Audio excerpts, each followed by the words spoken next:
कुछ अनकही के अगली किस्त के रिव्यू के साथ आपके साथ हाजिर। ये पूरी किस्त थी ऑल अबाउट कॉमिक टाइमिंग्स।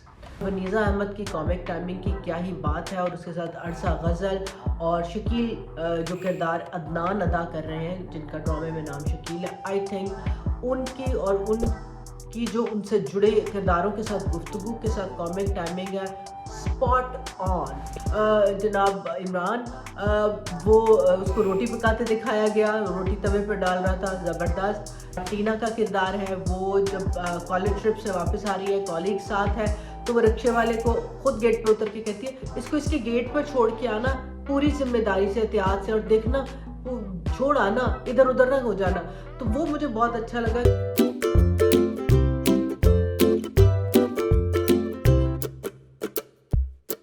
अस्सलाम वालेकुम व्यूअर्स, कुछ अनकही के अगली किस्त के रिव्यू के साथ आपके साथ हाजिर।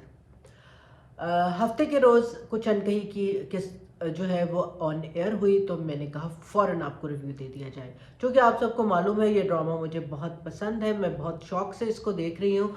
तो कई इसमें छोटी छोटी गलतियाँ जो है मुझे वो नज़र नहीं आ रही, जिसको मैं इस तरह भी देखती हूँ कि अगर ड्रामे के किरदार, डायलॉग, प्लॉट इतने फास्ट मूविंग है और किरदार इतना उसमें अपने आप को समो के जो किरदार उनको दिया गया है वो उसमें इतने ढल गए अदाकार एक्टिंग कर रहे हैं, तो दैट मीन्स कि जब मैं उसको देख रही हूँ तो मेरी नज़र उनसे हट ही नहीं रही कि वो क्या बोल रहे हैं, and I am going with the flow, कि मुझे उसमें छोटी छोटी इनकन्सिस्टेंसीज जिस तरह आप कहें वो नज़र नहीं आ रही। गो के इसमें बहुत बहुत बहुत मेहनत की गई है और वो नज़र आ रही है कि इनकन्सिस्टेंसीज ना हो और ड्रामा जितना भी रियलिस्टिक लग सकता है उतना रियलिस्टिक लगे।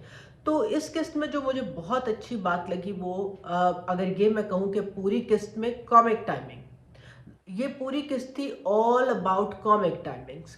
चाहे वो पुप्पो का किरदार हो, एक तो पुप्पो का किरदार हावी रहा इस किस्त में, और वनीज़ा अहमद की कॉमिक टाइमिंग की क्या ही बात है, और उसके साथ अरसा गज़ल और शकील जो किरदार अदनान अदा कर रहे हैं, जिनका ड्रामे में नाम शकील है, आई थिंक उनकी और उनकी जो उनसे जुड़े किरदारों के साथ गुफ्तगू के साथ कॉमिक टाइमिंग है spot on, it keeps you binding.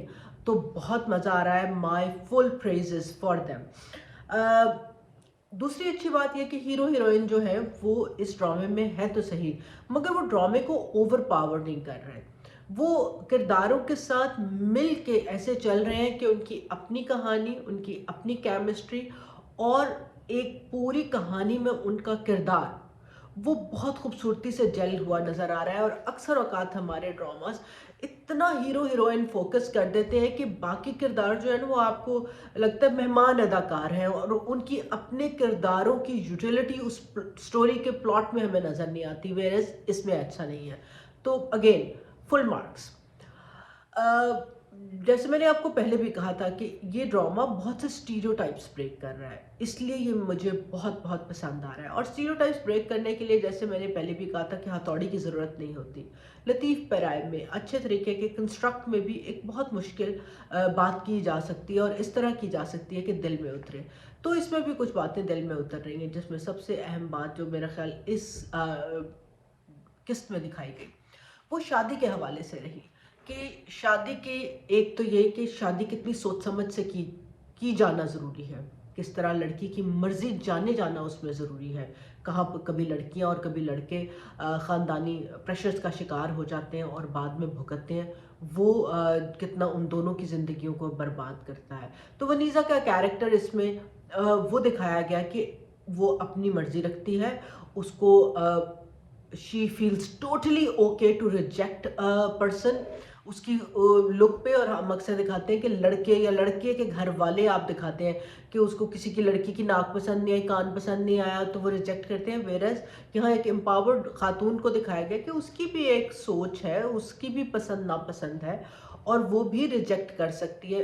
तो उसने अपनी मर्जी से शादी वनीज़ा अहमद के किरदार ने इस में बताया गया कि उसने की है और शी डिड दैट। उसके बाद वो वापस आ गई है, वो इस वक्त बेवा है, मगर उसके घर वालों ने उसको अपनी मर्जी की जो उन्होंने शादी की, they have not held it against her, बल्कि उनको वापस इंटीग्रेट किया है, उसका आगे सोच रहे हैं और उनका जो एक ख़ानदान में एक रिश्ता है, एक मकाम है, उसको इम्पैक्ट नहीं किया। ये बड़ा इम्पॉर्टेंट है।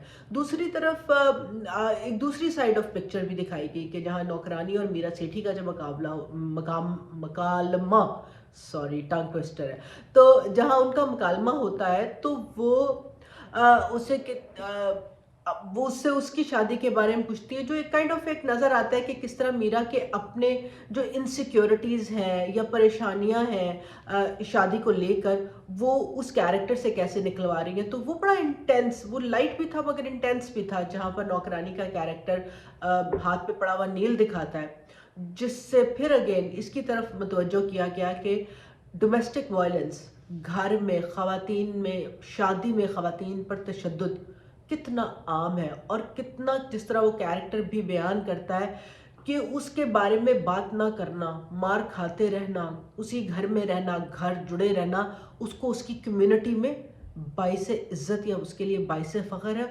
और वो उसी छोटी सी जो उसको कम्युनिटी इज़्ज़त दे रही है उस मार खाने की वजह से, तो वो अपनी ज़िंदगी बर्बाद किए जा रही है। मगर वो मीरा को मैसेज बहुत अच्छा देती है, वो कहती है मार मत खाना, वापस आ जाना। सब यही कहते हैं कि शादी के बाद सुधर जाएंगे, ऐसा नहीं होता। जब शादी होने वाली हो तो यही बातें की जाती हैं। मेरे ख्याल में ये बहुत बहुत खूबसूरत मैसेज है जो हर माँ बाप को जहन में रखना चाहिए, हर बेटी को भी जहन में, जिसकी लड़की की शादी हो रही है उसको भी जहन में रखना चाहिए कि मार पीट के लिए आपकी शादी नहीं हुई।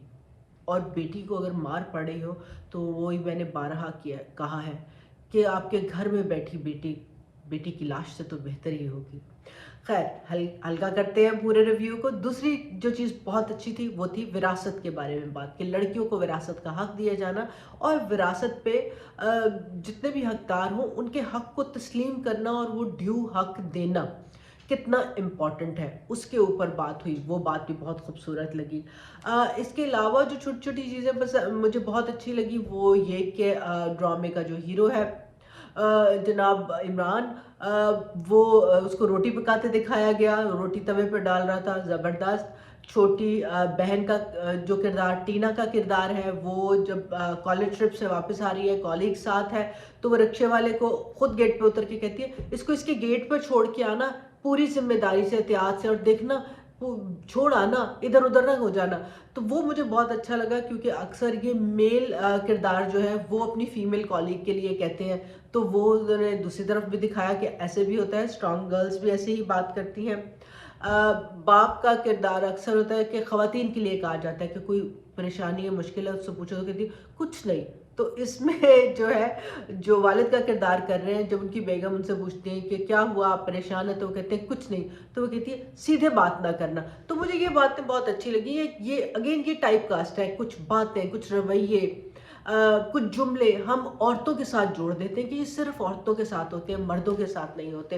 तो इस ड्रामे में बहुत खूबसूरती से उनको जो है वो बताया जा रहा है कि ये किसी सिन्फ के मोहताज नहीं है, ये मर्द और औरत के लिए नहीं, ये इंसान के साथ है, और ये इंसानी रवैया किसी के साथ भी हो सकता है।